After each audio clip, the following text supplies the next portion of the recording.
Masret Sachim Dafain Tet, et nous commençons à Inchet Amoudbet, à la première des grandes lignes de l'élargissement de la page. Mantana Leha de Tanur Rabbanan. Nous avons vu hier une Mishnah où la Mishnah nous dit que si la viande est impure, la viande du Korban Pessah, et qu'il y a des graisses existantes qui ne sont pas impures, on ne pourra pas asperger le sang étant donné que le Korban Pessah est destiné à être consommé, à être mangé. Bien sûr, il s'agit d'un cas où ce n'est pas la communauté tout entière qui est impure, mais seulement un yachid, un particulier. Si le Korban d'un particulier, la viande est devenue impure, mais la graisse est là, on ne pourra pas asperger le sang, étant donné que nous devons manger la viande du Korban Pessah. Mais Rav Gidal, au nom de Rav, a rajouté dans la Gemara que si malgré tout on a aspergé le sang, le Korban est kasher. Bien qu'on a l'obligation et on doit manger le Korban Pessah, la Gemara a dit Achila lo me'akva, et nous avons vu en fin de compte que l'auteur de cette Mishnah, c'est Rabbi Nathan, qui pense que puisque le Korban est quand même kasher, même si on n'a pas mangé le Korban Pessah, donc il y a une mitzvah, mais Bediavad, si on a aspergé le sang et qu'on ne pourra pas manger le Korban Pessah, le Korban est kasher, c'est-à-dire les propriétaires se sont acquittés de leur obligation et ils n'ont pas un chiyuv, une obligation de faire le Pessah Sheni. La Gemara avait quand même conclu que d'après Rabbi Nathan, c'est seulement lorsque la viande n'est pas consommable, c'est-à-dire la viande est impure, mais l'homme, le propriétaire du Korban, lui doit être chazel achila, c'est-à-dire il doit pouvoir manger. Si lui ne peut pas manger, par exemple il est malade, c'est un âgé qui ne peut pas consommer un kazaïd, dans ce cas-là, on ne pourra pas asperger le sang pour lui, même d'après Rabbi Nathan. Alors la Gemara continue, Mantana la de Tanur Rabbanan. Nous allons voir plusieurs braïtot et nous allons essayer de définir qui est l'auteur de la braïta, est-ce que c'est Rabbi Nathan ou même les Chachamim. La première braïta, Shachatu le'ochlav, on a égorgé le Korban Pessah le'ochlav pour ceux qui peuvent le consommer, c'est-à-dire personnes en bonne santé, qui peuvent consommer le Korban Pessah. Vezarko damo shelo l'ochlav, on a aspergé le sang shelo l'ochlav pour des gens qui ne peuvent pas le manger, donc un malade qui ne peut pas consommer un kazaït. C'est marqué à Pesach Atzmo Kasher, le Pesach est kasher, bien qu'au moment de la Zrika, on a pensé shelo l'ochlav pour quelqu'un qui ne peut pas en consommer. Ve'adam yotzebo yedechovato, et Adam, propriétaire, pourra s'acquitter de sa mitzvah, c'est-à-dire de son Korban Pessah. Il est chayav de quelque chose? Effectivement, le lachon de la Gemara, Ve'adam yotzebo yedechovato, de son obligation, que signifie chova, c'est l'obligation d'apporter un Korban Pessah. Souvent, on voit aussi que la Zrika est appelée la kapara, bien que dans le Korban Pessah, il n'y a pas de kapara, mais ça fait partie aussi du ritsouille de la Zrika, c'est-à-dire la Zrika a terminé le Korban, a agréé le Korban, c'est ce qu'on appelle par kapara. Rashi nous explique que Pesach Atzmo Kasher, le Pesach est kasher, c'est-à-dire qu'on peut asperger le sang, on pourra brûler les graisses, mais on ne pourra pas consommer la viande. C'est ainsi que la Gemara pensait, on ne peut pas consommer la viande puisqu'il a aspergé le sang pour quelqu'un qui ne peut pas en manger, mais malgré tout on s'est acquitté de son obligation. Donc Keman, qui est l'auteur de cette braïta, qui nous dit que même si tu ne peux pas consommer la viande, tu t'es acquitté de ton obligation. Nima Rabbi Natani, on a qu'à dire que c'est Rabbi Nathan, velo Rabbanan et pas les Chachamim. La Gemara dit Afilotema Rabbanan, même d'après les Chachamim, on peut expliquer la braïta, pourquoi? Puisqu'il y a une marchevet ochlin bazrika. Comme nous l'avons déjà vu plusieurs fois, le problème de cette marchava, lorsqu'on pense à quelqu'un qui ne peut pas consommer le Korban Pessah, c'est seulement au moment de la shrita. Puisque la Torah a dit, Shlefi ochlo tachosu. Tachosu, c'est le moment de la shrita.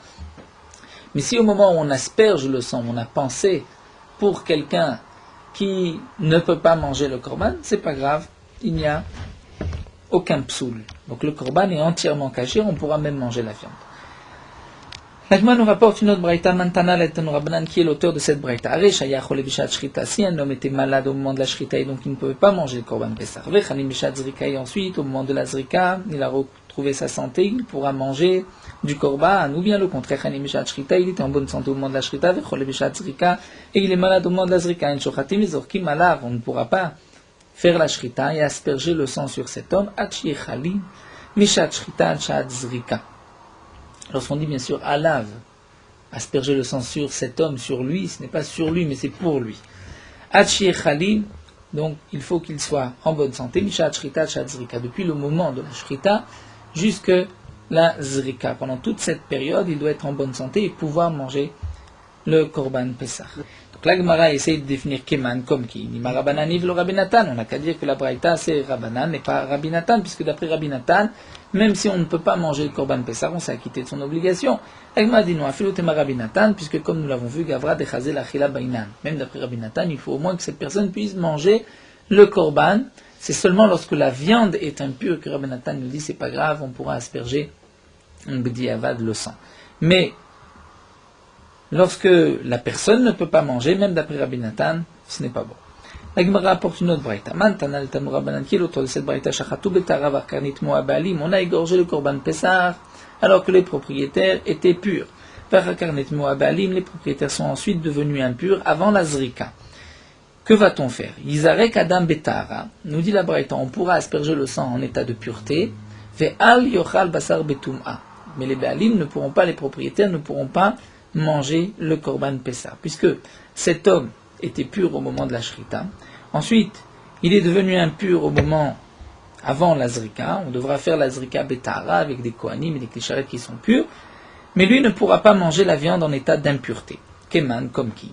Qui est l'auteur de cette Mishnah, de cette Braïta? On voit donc que même s'il ne peut pas manger la viande, on pourra faire la Zrika. Amar Rabbi Lazar nous dit voici b'machloket shinouya ve Rabbi Natani. L'auteur de cette braïta, c'est une machloket, ce n'est pas les chachamim, c'est seulement Rabbi Natan. C'est-à-dire, on voit que d'après Rabbi Natan, on pourra asperger le sang même si cet homme est impur. Et là, Rashi nous rajoute que d'après Rabbi Eliezer, donc Rabbi Natan n'exige pas que le propriétaire du korban lui-même soit apte à consommer, à manger, puisque nous avons auparavant fait cette distinction, que c'est seulement lorsque la viande est impure, mais lorsque lui est impur, même d'après Rabbi Natan, ce n'est pas valable. Ici, on voit que même d'après Rabbi Natan, on pourra asperger le sang. Donc Rabbi Eliezer pense que d'après Rabbi Natan, même si tu ne peux pas manger, on pourra asperger le sang. Il est en marloquette avec ce que nous venons de voir. Mais Rabbi Yochanan dit, Afilotema Rabbanani, on peut dire que la braïta, c'est aussi les chachamim. Aha b'maïskin b'tzibour, ici, on parle lorsque toute la communauté est impure. D'afilu b'tuman la me'avde, donc lorsque la communauté est impure, on pourra même asperger le sang du korban. C'est-à-dire, la majorité du tzibour est tout d'un coup devenue impure après la shrita. Comment ça?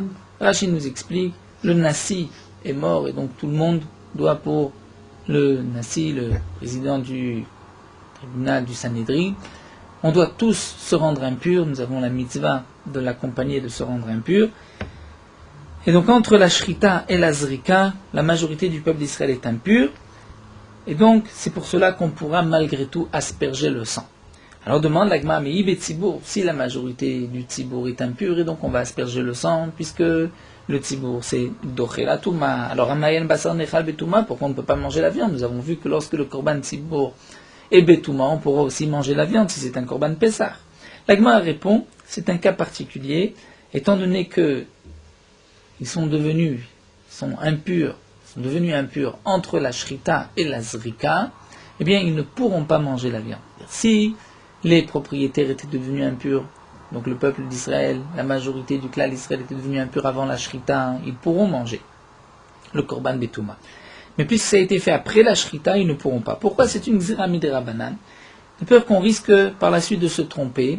Les gens vont penser, si l'année suivante, nous dit la Gemara, le tzibour devient impur après la zrika. Donc il y a eu la shrita betahara, la zrika betahara, et tout d'un coup le tzibour devient impur. Là c'est sûr que le tzibour ne pourra pas manger la viande. La viande ne peut être mangée en état d'impureté que si la shrita, la zrika, c'est aussi fait en état d'impureté. Mais lorsque le tout s'est fait en état de pureté, on ne pourra pas manger la viande. Donc pour ne pas confondre entre ce cas-là où c'est sûr qu'on ne pourra pas manger la viande, et entre le cas où le tzibour est devenu impur entre la shrita et la zrika, donc les chachamim m'ont interdit, même lorsque le tzibour est impur avant la zrika, ils ne pourront pas manger la viande. C'est ce que l'agma nous explique, zera, shema itmu baalim achar zrika, de peur que les propriétaires deviennent impurs après la zrika. Veyomro, ils vont dire, ishtaken, n'est-ce pas que l'année dernière, l'onitmanu vachanu, on était impurs et on a mangé. Mais quand est-ce que l'année dernière, le klal Israël était impur entre la shrita et la zrika? Velo yadeh, donc ils vont penser qu'aujourd'hui aussi ils peuvent manger, velo yadeh, mais ils ne vont pas faire la différence, ils ne savent pas l'ishtaked l'année dernière qu'ils darig dam da'alim tmeim avou. Au moment de la zrika, ils étaient déjà impurs, c'est pour cela que on leur a permis de manger. Même avant la shrita, si le tibour était... Lorsque avant la shrita, le tibour est impur, on fait la shrita et la zrika betouma et on peut manger le korban. Lorsque après la zrika, le tibour est devenu impur, on ne pourra pas manger le korban. Et lorsque c'est entre la shrita et la zrika, minatora c'est permis, mais les chachamim ont interdit, de peur qu'on risque de confondre avec le cas où le tibour devient impur après la zrika. Donc c'est ce que l'agma répond, qu'isdarig dambalim tmeim avou, l'année dernière, au moment de la zrika, ils étaient déjà impurs, alors qu'ici, ashta balim teorim avou, et donc ils ne peuvent pas en manger. Donc on conclut, d'après Rabbi Yochanan, que cette mibraïta peut être même d'après les chachamim, puisqu'on va asperger le sang, mais on ne pourra pas manger la viande, puisque le tibour est devenu impur entre la shrita et la zrika. On sonde la fin une tête, et la Gemara termine un petit peu toute cette soubia, veibaïtema, et je pourrais te dire une autre explication. Donc, on se rappelle que Rav a expliqué la Mishnah lorsque la viande est impure. Donc là, on reprend notre explication sur Rav Gidal Amarav. La Mishnah nous a dit que lorsque la viande est impure, on ne pourra pas asperger le sang, même s'il y a des graisses. Pourquoi on ne pourra pas asperger le sang?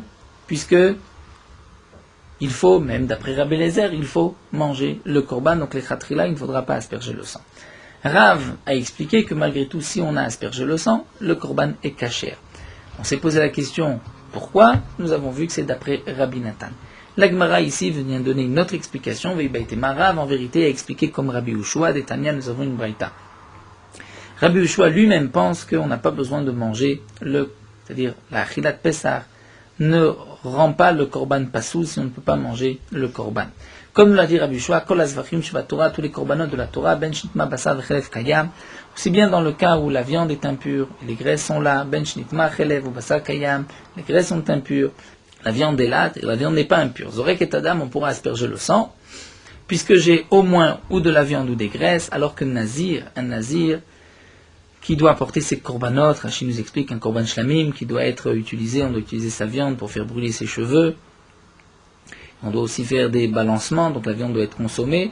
De même, au Pessar, celui qui fait son korban Pessar, là dans le cas où nitma chelev ou basar kayam, si la graisse est impure, la viande reste pure, on pourra asperger le sang, mais nitma basar, donc ça c'est la partie que nous voulons retenir, nitma basar, au sujet du korban Pessar, si la viande est impure, chelev kayam et les graisses sont là, ne sont pas impures, en zorek et adam, on ne pourra pas asperger le sang, pourquoi? Puisqu'on doit manger le korban, donc les khatrila, il ne faut pas asperger le sang. V'im zarak, si malgré tout on a aspergé le sang, urtsa, le korban est kasher, et les baalim, les propriétaires, n'ont pas besoin d'apporter un korban pesach sheni. Donc les khatrila, il faut stopper le tout, on apportera un autre korban, on fera la shrita d'un korban,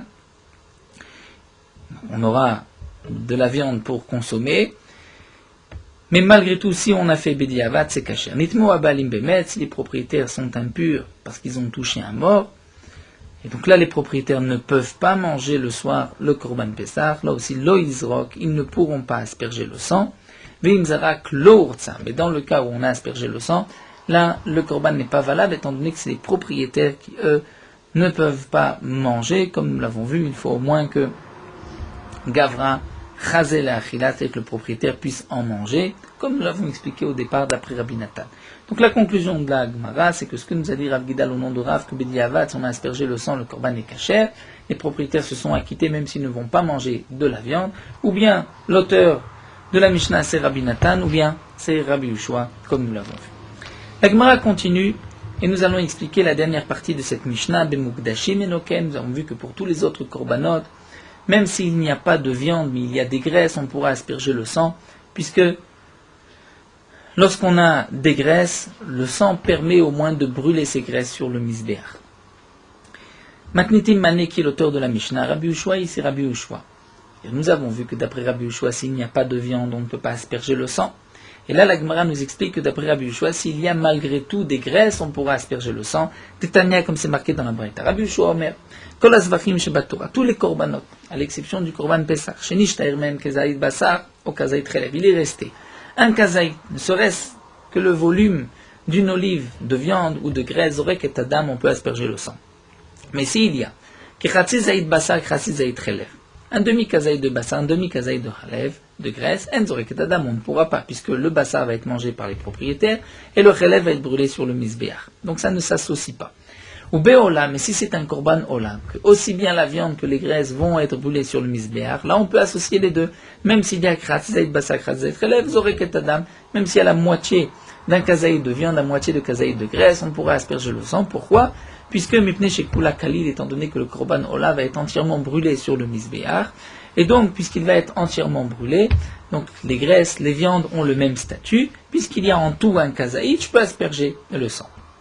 La Braïta nous dit que bemincha, si c'est une offrande, afalpi shekula kaimet, même si elle est là tout entière, lo yisrok, on ne pourra pas asperger. Là, la Gemara s'étonne, asperger quoi? Une offrande, on ne va pas asperger, on va prendre maximum une kmitza qu'on va brûler sur le misbéach, mais on n'asperge pas de sang. Mincha mayavidete, demande la Gemara, qu'est-ce que vient faire ici la mincha avec la zrika? Amar Rav Papa répond, en vérité, Rabbi Yoshua veut nous dire que même minchat nesachim, c'est-à-dire il y avait avec les korbanot une offrande qui était apportée minchat nesachim, comme c'est marqué dans la Torah, pour la parim, la elim, la kevasim, il y avait des mesures de farine pour chacun avec une mesure de vin selon le korban. Et donc cette minchat nesachim vient accompagner le korban. Donc j'aurais pu croire, et c'est là le chidouche de Rabbi Yoshua. Nous avons vu que pour asperger le sang, il me faut de la viande. Cette viande pourra être mangée grâce à la zrika, ou bien des graisses qui pourront être brûlées grâce à la zrika. Si j'ai ni viande ni graisse, donc je ne vais pas asperger le sang, puisque d'une certaine manière la zrika ne m'apporte rien. Dans la minchat nesachim, c'est une mincha qui venait donc accompagner le korban. Peut-être que cette minchat nesachim peut me servir de reste, et je pourrais asperger le sang, j'ai avec moi cette minchat nesachim, je pourrais ensuite verser le vin sur le misbéach, mais brûler cette mincha.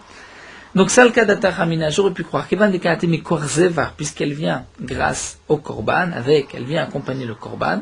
Donc j'aurais pu croire qu'elle a le même statut que la viande elle-même qui goûtait des evardamés. S'il me reste cette minchat nesachim qui est là, qui n'est pas impure, donc peut-être que je peux asperger le sang kamash malan, que non, que c'est seulement de la viande ou des graisses. En tout cas, nous venons de voir que d'après Rabbi Yoshua, s'il me reste des graisses, je peux aussi asperger le sang. Chelev menalan, d'où est-ce qu'on sait? Puisque la source de Rabbi Yoshua, comme nous l'avons vu, Daf Ain Zain Amud Aleph, c'était en bas de la page, puisque la Torah dit Vasita olotecha basar ve'adam. Il me faut de la viande et du sang, donc de la viande, pas des graisses. Amar Rabbi Yochanan Mishum Rabbi Ishmael. Rabbi Yochanan vient dire au nom de Rabbi Ishmael, ou Matouba, certains expliquaient que c'était dit Mishum Rabbi Yoshua ben Hanania.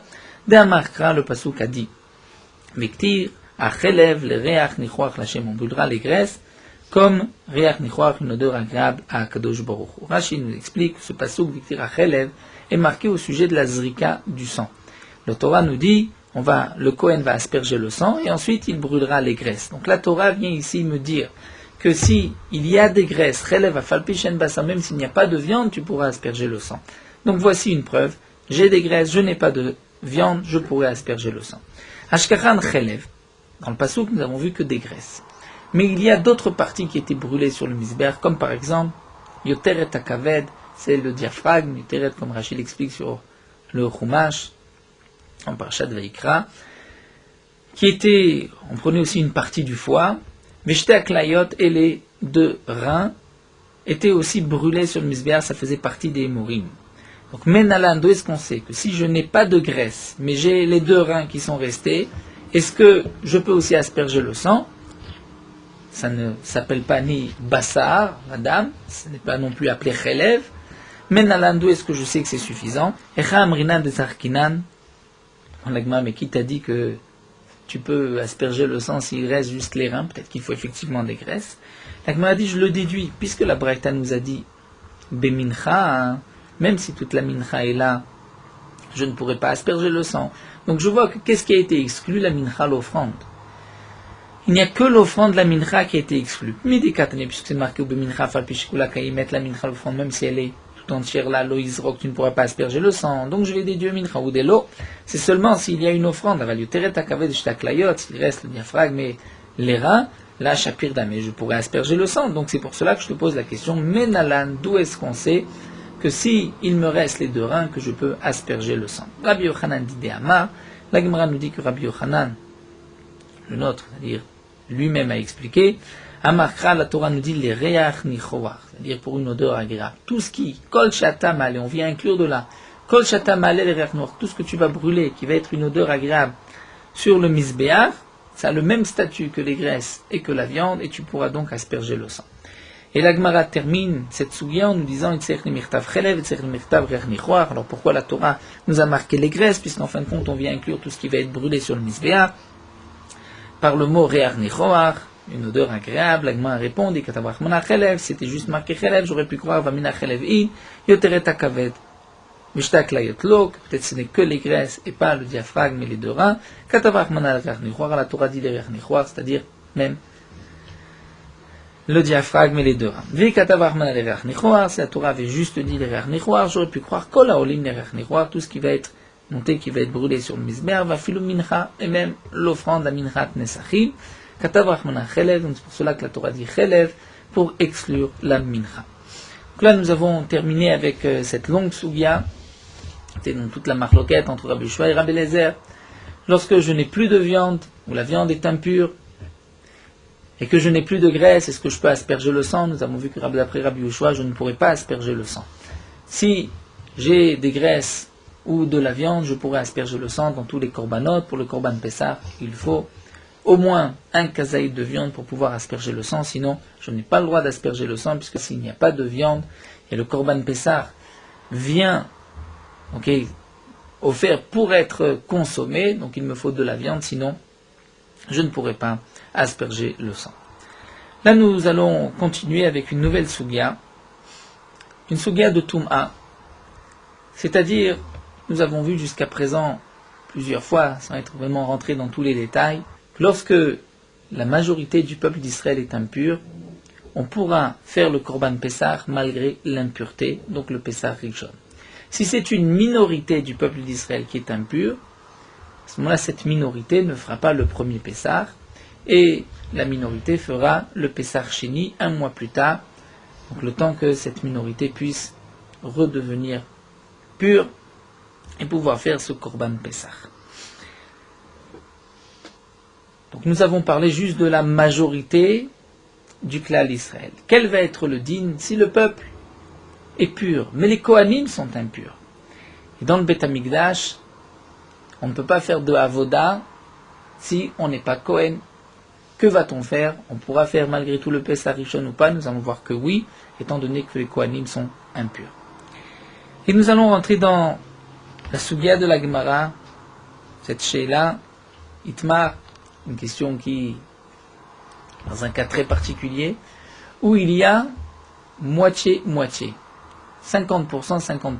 Il y a 50% du peuple d'Israël qui est impur, et 50% qui est pur, et il n'y a pas de majorité, ni dans un sens, ni dans l'autre. Est-ce qu'on fera le Pessah Rishon, ou le Pessah Sheni? Et là nous avons toute une marloquette, et c'est donc toute la sugya que nous allons étudier. C'est une sugya facile, juste se rappeler la vie de chacun pour pouvoir jongler entre les braïtot et les questions de la Gemara.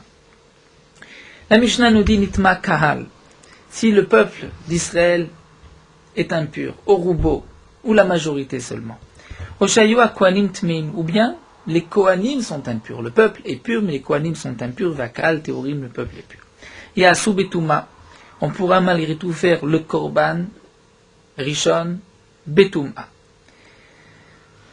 Rashi rajoute et nous dit qu'à ce moment-là, même ceux qui sont impurs, imaginons le cas où les Kohanim sont impurs, le peuple d'Israël est pur, mais il y a une minorité d'Israël qui sont impurs. Donc, normalement, la minorité, on la repousse au Pessah Sheni. Mais étant donné que là, tous les Kohanim sont impurs, et qu'on va faire le Korban Pessah en état d'impureté, eh bien même les hommes d'Israël impurs pourront faire le Korban Pessah. N'oublions pas que les Kohanim aussi ont l'obligation de faire leur Korban, leur propre Korban Pessah, mais ils vont servir le Klal Israël, puisque c'est eux qui vont faire toute la procédure de la avoda du Korban Pessah. Nitma miutakal. Un autre cas, nous dit la Mishnah, si la minorité du tzibour de l'assemblée d'Israël est impur, quel va être le din à théorie Mosé Metarishon? Donc ceux qui sont purs feront le premier Pessah, Ve'atmeim, la minorité qui est impure, aussi Tachini, feront le Pessah Shini. Tanoura Banan, la Gemara nous rapporte une braïta. En réalité, tous les dinim de Pessah Shini, nous les retrouverons dans le 9e Pérec. Mais là déjà, la Gemara nous apporte des tas de halachot concernant le din lorsque le peuple est impur. Tanoura Banan, Areshayu Israël Tmeim. Si le peuple d'Israël est impur, va Kohanim et Klisharet théorim, les Kohanim et les Klisharet, les ustensiles dans le Beth Amikdash, les couteaux de Shrita sont purs. Oshayu Israël, ou bien c'est le contraire, Israël théorim, le peuple d'Israël est tahor, ve Kohanim et Klisharet même, c'est les Kohanim, ou bien les Klisharet, les Kelim, les couteaux qui sont impurs. Va Philo Israël ve Kohanim théorim, même dans le cas où le Israël, le peuple d'Israël et les Kohanim sont purs, mais il n'y a que les Klisharet, que les couteaux qui sont impurs, Tmeim et Asou Betouma. On pourra faire le Korban Pessah en état d'impureté. Donc dans le cas où le Klal Israël est impur, on fait Betouma. Les Kohanim sont impurs, on fera le Korban Betouma. Les Klisharet sont impurs, on fera aussi le Korban Betouma. Pourquoi Shen Korban Sibour Chalouk? C'est-à-dire, on ne fait pas de différence, il n'y a pas dans le Korban Tzibour de Chilukim, puisque la majorité va apporter son Korban en état d'impureté, et bien même ceux qui sont purs feront aussi leur Korban en état d'impureté. On ne dira pas, bon, celui qui est pur, on lui laisse son Korban Tahor, on pourra aussi l'impurifier. Amar Rafrizda nous dit, mais attention, Loshanu ila shenitma sakin bet memet. Ce que nous avons vu, que lorsque les Klisharet, les couteaux sont impurs, même si les Kohanim et les Israël seront purs, on peut faire le Korban Betouma. C'est seulement lorsque le couteau est impur parce qu'il a touché un homme qui a touché un mort. N'oublions pas dans les degrés de Touma. Le mort lui-même est appelé Avi Avot Touma. L'homme qui a touché un homme mort est appelé Av Touma. Le Av Touma peut communiquer l'impureté à un autre homme et le rendre Rishon. Il pourra communiquer aussi l'impureté à un Kéli. Ensuite, on descend, il y a Rishon, Sheni, etc. Là, nous dira Frisda, il y a une halakha particulière concernant le métal. Si le métal a touché le mort, le métal prend le statut du mort. Il ne descend pas de degré, il ne devient pas Avatouma. Le mort est lui-même Avi Avotatouma, le couteau devient Avi Avotatouma, et si un homme a touché ce couteau, il deviendra Avatouma. De même, si un homme qui est Avatouma, qui a touché un mort, touche un couteau, le couteau deviendra Avatouma au même degré, puisque le couteau est Avatouma, il pourra rendre impur un autre homme. Donc là, nous dira Frisda, tout ce que nous avons enseigné, que lorsque les Klisharet sont impurs, on fait Betouma, c'est lorsque le couteau est impur, Betmemet, il a touché un homme impur. D'ailleurs, Manamar, la Torah a dit, Bachalal Cherev, Chalal Cherev, Chalal c'est le corps, le mort, Cherev, une épée. Cherev aruk et halal. Le cherev est comme le halal. Le halal, le mort, est avi avotatuma. Le cherev, l'épée, le métal, est aussi avi avotatuma. Et donc, si le couteau est devenu impur, parce que le couteau a touché un homme qui a touché un mort, qui est avatuma, donc le couteau est aussi avatuma. Et ensuite, kametamel et gavra. Donc le couteau va rendre impur, même le Kohen qui lui-même est pur. Et donc des mikara qui mitavid betuma dagouf, des karet kamitavid. Donc dès le début, lorsqu'on va faire le Korban Pessar Betouma, on va faire avec cette Touma qui est Bekaret. C'est-à-dire, il y a dans le Touma des Korbanot deux parties. Il peut y avoir un cas où c'est le Korban qui est impur, il peut y avoir un cas où c'est l'homme qui est impur. Si c'est l'homme qui est impur, donc qui mange le Korban, à ce moment-là, ou qui fait la Avoda, c'est Karet. Mais si c'est le Korban lui-même qui est impur, il n'y a pas de Karet, mais il y a un lave, une interdiction. Donc, puisque là, le couteau va rendre impur l'homme, donc dès le départ, c'est une Touma Tagouf, la Touma de l'homme, qui est punie par Karet. Donc, c'est pour cela qu'on pourra continuer le tout, Betouma, puisque de toute manière, on a dépassé même la plus grande Touma. Aval Nitma Sakin Betouma Tcheretz, mais si les couteaux sont impurs parce qu'ils ont touché un lézard mort, des bassars ou des tamélés, donc le couteau ne peut rendre impur que de la viande, puisque le couteau devient richon, et le richon ne peut rendre impur que la viande, mais pas l'homme, les gavra l'homme est amélé. Donc à ce moment-là, on dira théorie navid, tmeim lo avid. Il n'y a que les hommes purs qui pourront faire leur korban ce Pessah-là, c'est-à-dire le peuple d'Israël est pur. Les Kohanim sont purs, mais les couteaux sont impurs. Tous les couteaux sont impurs par Toumat Sheretz. On ne peut pas les tremper dans un mikvé puisqu'ils ne deviendront purs que le soir. Et nous devons faire le korban Pessah tout de suite. Donc les théorim, dans ce cas-là, feront leur korban Pessah, puisque, qu'est-ce qu'il va se passer? Il n'y a que de la viande impure. La viande impure, il n'y a pas de carette. Mais Tmeim, les hommes impurs, eux ne pourront pas faire leur korban Pessah. Pourquoi? Parce qu'eux ont une interdiction de carette. Donc Moutav Yochal Betumat Basar Belav, il vaut mieux manger, donc juste transgresser l'impureté de Tumat Basar Belav, l'interdiction de manger de la viande impure qui n'est que Belav, Val Yochal Basar Betumat Agouf, mais ne pas transgresser et manger de la viande alors qu'on est impur, chez Oubé Karet, où il y a une interdiction de Karet.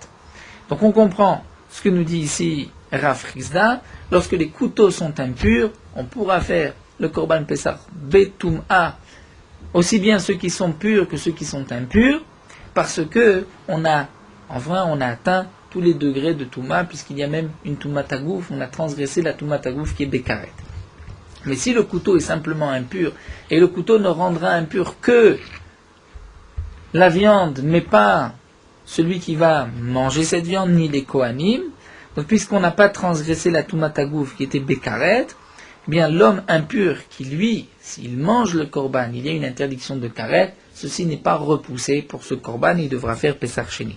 Alma Kasavar Afrizda Touma Drouye Betzibur, donc on voit que d'après Afrizda, on essaye de rechercher le maximum de tahara, de pureté, parce que, comme nous l'avons vu, la Touma est simplement repoussée Betzibur et n'est pas entièrement permise. De même à dire Ravitzak, Touma Drouye Betzibur, la Touma simplement repoussée, elle n'est pas permise. Alors que Rava nous dit, si le couteau est impur par Toumat Sheretz, c'est vrai qu'il n'y a qu'une impureté Belav, mais c'est pas grave, même les hommes impurs pourront faire le korban. Pourquoi? Puisque Maïtama, nous apprenons d'un pasouk. C'est marqué d'Irtiv. Le pasouk nous rapporte les deux interdictions. L'interdiction de consommer de la viande impure et l'interdiction de consommer de la viande lorsque nous sommes nous-mêmes impurs en état d'impureté. Et donc il y a un lien entre l'un et l'autre. La Torah dit d'Irtiva, Basar Ashriga Bechol Tamed, la viande qui a touché toute impureté, lo yachen ne sera pas mangée, Baesh Isaref, il faudra la brûler. Ve Basar, Kol Taor Yochal Basar, et de la viande. Kol Taor, toute personne pure pourra manger de la viande, et une personne impure ne pourra pas en manger. Donc là, la Torah fait un lien entre le cas où la viande est impure et le cas où un homme impur n'a pas le droit de manger de la viande. Et on va dire ainsi, Kol Echad, lorsque on ne va pas lire dans le passage, on ne dira pas que la viande qui a touché une impureté ne sera pas mangée, c'est-à-dire dans ce cas-là, puisque là la viande sera mangée, puisqu'on n'a pas le choix, le clicharet va rendre impure la viande, et bien à ce moment-là, on ne va pas appliquer la suite du pasouk et exiger que seulement un homme pur mange la viande. Mais le contraire, lorsqu'on pourra appliquer le pasouk que toute viande impure ne sera pas mangée, là on dira aussi que tout homme pur pourra manger la viande et tout homme impur ne pourra pas en manger. Donc d'après Rava, étant donné que ici, le couteau est impur et que le couteau va rendre impure la viande, donc de toutes les manières la viande sera mangée alors que la viande est impure. Puisqu'on peut manger la viande alors que la viande est impure, eh bien même celui qui est lui-même impur n'a pas d'interdiction de manger la viande, et donc même l'homme tamé pourra faire son korban Pessah. Là nous arrivons à la sugia de Chatsi, de moitié-moitié. Itma. Israël merza teorim merza tmi. Le peuple d'Israël est moitié pur, moitié impur. Nous avons une machloquette. Quel va être le din? Rav Amar merza kerov. Rav nous dit merza serov. On considère que chaque moitié c'est comme si une majorité. Rav Kahana Amar merza ena kerov. Rav Kahana dit non, merza c'est pas comme une majorité. C'est-à-dire Rav Amar merza kerov. Donc alalo osim la'atzman, ballo osim la'atzman. Puisqu'il y a une moitié qui est pure, la moitié on considère c'est comme si la majorité est pure. Quel est le din lorsqu'une majorité est pure? Cette majorité doit faire le korban Pessah Betahara, en état de pureté. Il y a une majorité, une autre moitié qui est impure. D'après Rav, cette moitié est aussi une majorité. Quel est le din lorsque la majorité est impure? Ils font le korban Betouma. Donc tout le peuple d'Israël fera le korban Rishon, une partie en état de pureté et l'autre en état d'impureté. Ça c'est Rav. Rav Kahana Amar Mertzan Mertzan Eno Kerov. Ce n'est pas comme un rov, moitié-moitié. Et donc, Théorim Osim et Arishon, ceux qui sont purs feront le premier Pessah. Puisque, même s'ils ne sont qu'une minorité, ils peuvent faire le Pessah Rishon, au moins Betouma, en état d'impureté. S'il y a une majorité impure qui va faire le Korban Pessah Rishon en état d'impureté, ceux qui sont purs pourront aussi le faire en état d'impureté, donc à plus forte raison qu'ils peuvent le faire aussi en état de pureté. Donc d'après Rav Kahana, ceux qui sont purs feront le premier Pessah, mais ceux qui sont impurs feront le deuxième Pessah, puisqu'ils ne sont pas considérés comme une majorité pour pouvoir faire le premier Pessah, donc c'est comme une minorité, ils feront le Pessah Sheni. Ça, c'est une première version d'après Rav Kahana, et Kadamri d'après une autre version. Amar Rav Kahana, Mertzan Eno Kerov, d'après Rav Kahana, Mertzan Eno Kerov, et Théorim Osim et Arishon, ceux qui sont purs feront le premier Pessah, puisque ce n'est pas moins qu'une minorité, pourront faire le Pessah Rishon, comme on n'a pas ajouté mais ceux qui sont impurs, puisque d'après Rav Kahana, ils ne sont pas une majorité, eh bien, En Osim Lo et Arishon Velo Tashini, ne pourront faire ni le premier ni le deuxième, c'est-à-dire qu'ils sont exemptés de tout Korban Pessah. Pourquoi? Barishon Loav, dès le premier Pessah, ils ne peuvent pas le faire de Loav Rouba, puisqu'ils ne sont pas une majorité. Puisqu'ils ne sont pas une majorité, il n'y a que la majorité du Tzibour qui est impur qui peut faire Pessah Rishon, puisqu'ils ne sont pas une majorité, donc ils ne feront pas le premier Pessah. Mais Bacheni Loav, ils ne pourront pas non plus faire le deuxième Pessah. Pourquoi? Parce qu'ils ne sont pas non plus une minorité. C'est Mertza. Et la Torah nous dit que c'est seulement une minorité qui fera Pessah Sheni. Donc puisqu'ils ne sont pas une minorité de l'Avou Miouta, ils ne feront ni Pessah Rishon ni Pessah Sheni. Donc nous avons un cas où la moitié du peuple d'Israël est impure et la moitié est pure. D'après Rav, les uns feront le Korban Rishon Betouma, les autres Korban Rishon Betahara en état de pureté. D'après Rav Kahana, nous avons deux versions. La première version nous dit que les purs feront le Korban Rishon et les impurs feront le Korban Pesach Sheni. Deuxième version, d'après Rav Kahana, ceux qui sont purs feront Korban Rishon et ceux qui sont impurs ne feront ni le Rishon ni le Sheni. La Gemara reprend notre Mishnah. Tana, nous avons vu Nitmaka al Orubo, que si le peuple, l'assemblée, donc Israël est impur, Orubo, ne serait-ce que la majorité. Oshayu Kohanim Tmim, les Kohanim sont impurs, Vakal, Théorim, le Kal est pur. Yasu Betuma, nous avons vu qu'on pourra faire le Korban Pessah en état d'impureté si la majorité du peuple est impure. Donc la Gemara dit, on pourrait déduire de là, Rubo ou Deavde Betuma. Quand est-ce qu'on fait le premier Korban Pessah Betuma? C'est seulement lorsqu'on est une majorité. Aval Palga ou Palga, Lo Avde Barishon. Mais si il y a moitié-moitié, ils ne feront pas le premier Pessah. Donc là, nous avons une question contre Rav, puisque Rav nous a dit que lorsqu'il y a une moitié impure, cette moitié pourra faire Pessah Rishon. D'après Rav Kahana, il n'y a pas de question. Le premier avis nous dit qu'ils font Pessah Sheni, le deuxième, la Shon de Rav Kahana, nous dit qu'ils ne feront ni Pessah Rishon ni Pessah Sheni. Mais d'après Rav, nous avons une question. Amar lecha Rav, Rav te répond, il te dit, en vérité, Ruba avde kulhu betuma. Là, de notre Mishnah, nous n'avons pas de déduction possible. Pourquoi? Puisque la Mishnah nous dit, lorsque la majorité est impure, tout le monde fait betuma. Mais lorsque il y a moitié-moitié, on ne peut pas dire que tout le monde fait betuma. Il y a une partie qui fait betuma, une partie qui fait betahara. Donc c'est ça qu'on doit déduire de la Mishnah. Amar lecha Rav. Ruba avde kulhu betuma. Alors c'est une majorité impure, donc tout le monde fait en état d'impureté. Mais palga ou palga, donc chacun fait dans son coin. Nous dit Rav, c'est même logique. Puisque la suite de cette Mishnah c'est marqué. Lorsque ce n'est qu'une minorité qui est impure, quel est le din? La Mishnah nous a dit Théorim osim tarishon, tumim osim tashini. Ceux qui sont purs font le premier, ceux qui sont impurs font le second. La Mishnah nous a dit miut, donc c'est seulement lorsqu'il y a une minorité qui est impure, cette minorité fera le Pesach Sheni, miut de avde beshini. Mais s'il y a moitié-moitié, ce n'est pas une minorité, ils ne feront pas Pesach Sheni, ils feront Pesach Rishon. Aval palga ou palga lo, avde barishon. Seulement à la lo osim nashon, chacun fera dans son coin. Donc Rav a expliqué la Mishnah. Et Rav rapporte même une preuve de la Sefa de la Mishnah, puisque la Sefa nous dit, lorsqu'une minorité est impure, cette minorité fera Pesach Sheni. Je peux donc déduire que si ce n'est pas une minorité, c'est la moitié qui est impure, ils feront Pesach Rishon. Seulement, chacun dans son coin. Alors l'Agma nous dit, la caché les Rav Kahana. Si c'est ainsi, nous avons une question. Notre Mishnah est une question contre Rav Kahana, puisque Rav Kahana nous a dit que lorsqu'une moitié est impure, ils ne feront pas Pessah Rishon, ils feront ou Pessah Sheni ou pas du tout, d'après le deuxième avis. Amar lecha Rav Kahana répond ainsi la Mishnah. On va dire ainsi dans la Mishnah, lorsqu'une minorité est impure, la théorie ceux qui sont purs font le premier, ceux qui sont impurs font le second. Mais lorsque c'est apalga ou palga moitié-moitié, eh bien théorie ceux qui sont purs feront le premier, avaltmim enanosim lo etarishon velo etashini. C'est-à-dire, Rav Kahana vient expliquer, nous avons voulu déduire de la Sefa le point suivant. La Sefa nous a dit, lorsqu'une minorité est impure, cette minorité fera Pesach Sheni. Donc j'ai voulu dire que si c'est une moitié, ils ne font pas Pesach Sheni. Alors Rav Kahana nous dit, bien sûr, ils ne font pas Pesach Sheni, mais ça ne veut pas dire qu'ils font Pesach Rishon, ils ne font rien du tout. Comme le deuxième Lachon de Rav Kahana. Mais je n'ai répondu, Atinar, Leishna Batra, je n'ai répondu que d'après la deuxième version de Rav Kahana. Mais d'après la première version de Rav Kahana, que lorsqu'il y a une moitié impure, cette moitié fera Pesach Sheni, là j'ai la question qui revient. Et là, l'Arnishna de Rav Kahana, d'après ce que Rav Kahana nous a dit, que lorsqu'il y a moitié-moitié, ceux qui sont purs font le premier, ceux qui sont impurs font le second. Maïkalemima, comment Rav Kahana va répondre à cette Mishnah, puisque le diouk de la Mishnah, nous répétons, est le suivant, puisque c'est marqué Nitmeu, un miout, lorsqu'une minorité est impure, cette minorité fera Pesach Sheni, donc je déduis que si c'est une moitié, ils ne font pas Pesach Sheni. Alors que d'après Rav Kahana, le premier langage, ils font Pesach Sheni.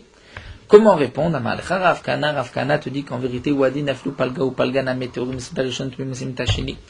En vérité, nous dit Rav Kahana, il ne faut pas être médaillé, qu'il ne faut pas faire cette déduction. Pourquoi? En vérité, la Mishnah nous a parlé d'un miout, d'une minorité, mais le din est le même, même si c'est moitié-moitié. Ceux qui sont purs font le premier, ceux qui sont impurs font le second. Alors pourquoi la Mishnah nous parle d'une minorité? Des katané miutakal. La Mishnah aurait très bien pu nous dire, si la moitié est impure, la moitié fait Pesach Sheni. Eh bien, répond ici Rav Kahana, puisque dans la Recha Ed, elle est Tane Recha Rubo, puisque dans la Recha on parle d'une majorité, donc le Tana continue, il dit, mais si c'est une minorité.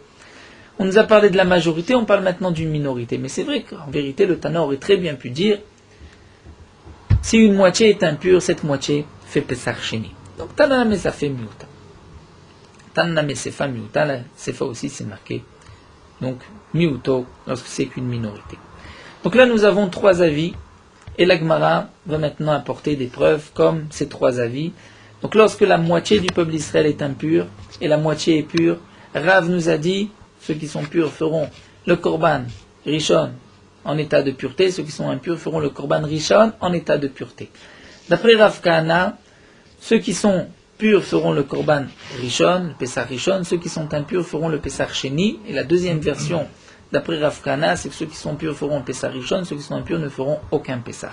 L'Agma nous rapporte trois braïtot. Tanakavate de Rav, nous avons une braïta comme Rav, Tanakavate de Rav Kahana, une braïta, donc c'est-à-dire un enseignement de Tanaïm, qui est comme Rav ou comme Rav Kahana, comme les deux Leshonot. Tanakavate de Rav. La braïta nous dit, donc là c'est facile, puisqu'on retrouve les mêmes dinines, on répète, Hayu Israël merzat teorim merzat mim, si le peuple d'Israël, la moitié est pure, la moitié est impure, halalu osim latmam, osim latmam. Chacun fait le korban pessar dans son coin, les uns en état de pureté, les autres en état d'impureté, donc c'est comme Rav. Tanak lishna kamad Rav Kahana, nous avons une braïta comme Rav Kahana, Reshu Israël merzat teorim merzat mim, le peuple d'Israël est moitié-moitié. Théorim osimita rishon, osimita sheni, les théorim feront pessar rishon, ceux qui sont impurs font pessar sheni. C'est le premier lachon de Rav Kahana. Tanak lishna batra de Rav Kahana, nous avons une autre braïta comme Rav Kahana, Reshu Israël merzat teorim merzat mei. S'il y a moitié-moitié, théorim osimita rishon, menan osim lo et rishon de tasheni. Les théorim feront pessar rishon, ceux qui sont purs feront pessar rishon, ceux qui sont impurs ne feront ni l'un ni l'autre. Donc a priori nous avons trois braïtot, donc c'est une marloquette Tanaïm. Malgré tout, la Gemara va répondre chaque braïta d'après Rav et d'après Rav Kahana. Donc là, il faut bien se concentrer, se rappeler la chita de chacun. La Gemara donc va reprendre la deuxième braïta, celle qui est conforme au premier avis de Rav Kahana. Et on va poser la question d'après le Lishna Batra de Rav Kahana. D'après la deuxième version de Rav Kahana qui dit que ceux qui sont impurs, on ne va pas se rappeler à chaque fois le din de ceux qui sont purs, puisque tout le monde est d'accord que ceux qui sont purs feront Pessah Rishon. Toute la marloquette, c'est pour ceux qui sont impurs. D'après Rav, ils font Pessah Rishon. D'après la première version de Rav Kahana, ils font Pessah Sheni. Deuxième version, ils ne font pas du tout de Pessah. Donc là, l'Agma nous dit, d'après Rav, qui a dit que la moitié impure fait Pessah Rishon. Et d'après le deuxième lachon de Rav Kahana, que ceux qui sont impurs ne feront pas de Pessah. Had et Tanas qui est marqué que les théorim Semitarichon Tmimetachini, que ceux qui sont impurs font le deuxième Pessah. Rimetar Tzala, comment ils vont répondre? Comment on va l'expliquer? La Gemara nous dit Kegon, Shayu Israël, Merza Torim ou Merza Tmim. Donc là, la Gemara va nous expliquer, on parle dans un cas précis. Cette braïta nous parle dans le cas où la moitié du peuple d'Israël est pure et la moitié est impure. Seulement, Nashim Mashlimot Letmim, on nous a parlé que des hommes. Les femmes vont aussi s'associer. Nous avons la moitié des Bnei Israël Théorim et la moitié Tmeim. C'est qu'en vérité, il y a une majorité d'hommes purs. Seulement, Nashim, il y a des femmes impures. Mashlimot les Tmeim qui vont donc compléter cette minorité d'impurs et nous arrivons à moitié-moitié grâce aux femmes. C'est-à-dire, si on ne tient pas compte des femmes, nous avons une majorité de purs. Si on tient compte des femmes, il y a moitié-moitié. Un cas donc très précis. Seulement le Tana pense que ça va Nashim Bereshon Reshut. Les femmes n'ont pas d'obligation de faire le premier Korban Pessah, c'est facultatif. Donc lorsque je vais décider le din du premier Pessah, Dal Nashim Mitmim, enlève les femmes des impurs, que reste-t-il? Avelut Miuta, donc les Tmeim sont une minorité. Puisque les hommes impurs sont une minorité, Miuta, Yitro les Pessar Sheni, ils vont faire le Pessar Sheni. Donc on comprend pourquoi la Braïta nous dit que cette moitié, qui est en vérité une minorité, feront Pessar Sheni.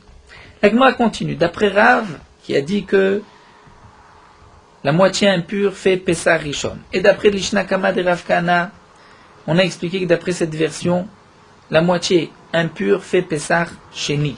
Hadetanias, la Braïta, la troisième Braïta, que nous avons vu que Théorim, que les hommes impurs ne font ni l'un ni l'autre. Et Rimetar Tzala, comment ils vont la répondre? La Gemara explique Rav Metaritz, là Rav va répondre aussi dans le même genre du Tiroutz précédent, Kegon Shayu Israël Merza Tmim Merza Théorim. Le peuple d'Israël est moitié impur et moitié pur, sans compter les femmes. Maintenant, Nashim Otfot à la Théorim. Si on compte les femmes, nous avons une majorité de purs. Vekasava, et ce Tana pense que Nashim Barishon Chova, les femmes ont une obligation du Pessah Rishon. Seulement Basheni, concernant le Pessah Sheni, c'est facultatif. Donc, pour le Pessah Rishon, je tiens compte des femmes, pour le Pessah Sheni, je ne tiens pas compte des femmes. Donc, Barishon, Loavde, la moitié impure ne pourra pas faire le Pessah Rishon. Pourquoi? Puisqu'ils ne sont en vérité pas une moitié, puisqu'il y a les femmes qui complètent la moitié pure, donc nous avons une majorité de purs grâce aux femmes. Donc les impurs se trouvent être une minorité, d'avec les miout, et les miout ne font pas le premier Pessah. Donc ils devraient faire le deuxième. Mais malgré tout, lorsqu'on arrive au deuxième Pessah, étant donné que les femmes c'est facultatif pour le deuxième Pessah, donc je ne peux plus les compter les femmes. Donc je vais compter les hommes. Je me retrouve avec la moitié impure. Puisque c'était la moitié impure, nous savons que la moitié, d'après Rav, ne fait pas Pessar Sheni.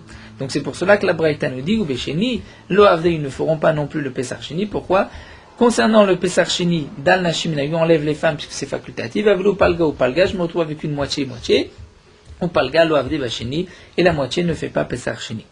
D'après Rav Kahana, comment on va expliquer? Puisque il y a une première version que d'après Rav Kahana, les hommes impurs font le Pessar Sheni. Et là, nous avons une braïta qui dit qu'ils ne font ni Pessah Rishon ni Pessah Sheni. On va expliquer ainsi. Donc d'après Rav Kahana qui a dit que Palgana me Avde Basheni, que lorsqu'il y a une moitié impure, ils font aussi le deuxième Pessah. Rimetaretzla, comment vont-ils répondre?